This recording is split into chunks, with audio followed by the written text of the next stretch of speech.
பண்ணி பேசுகிறேன். ஒரு நர்ஸு எப்படி இருக்கணும் எனக்கு தெரிஞ்சதை நான் சொல்கிறேன், கேட்குறேன். நர்ஸுக்கு abbreviation first N for Nobel.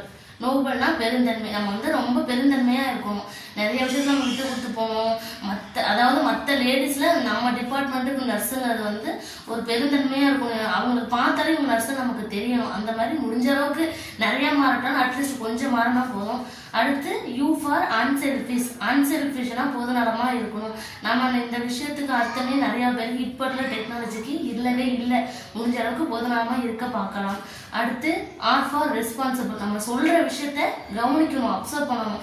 எனக்கான நம்ம வந்து ரீல்ஸ் பண்ணிட்டு டச் ஃபோன் நோண்டிக்கிட்டு அந்த மாதிரி இருக்காம நம்ம என்ன சொல்கிறவங்களோ நம்மளை நம்பி ஒரு உயிர் இருக்குது. அந்த உயிருக்கு நம்ம கேரண்டி. கத்தி எடுத்து குத்துனாலும் கொலை கிடையாது. நம்ம மாத்திரை இன்ஜெக்ஷன் ஏதாவது மாற்றி போட்டு ஒரு உயிர் போச்சுனாலும் அதுக்கு பேர் கொலை. நம்ம என்ன பண்ணுவோம், ரெஸ்பான்ஸ் பண்ணிட்டா இந்த தவறு நடக்காது. அடுத்து சின்சியராக இருக்கணும். S for sincere. இன்னொன்று சிம்பத்தி. வேலையில் நம்ம சின்சியராக இருக்கணும்.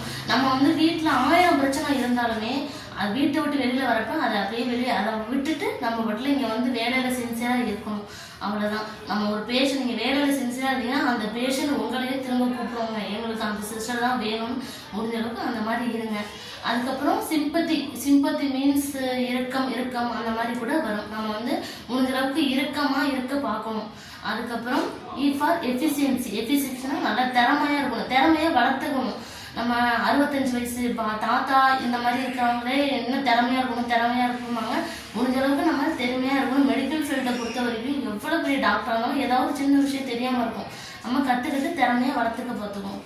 E ஃபார் எம்பத்தினா மன ஒழுக்கமாக இருக்கணும். Thank you.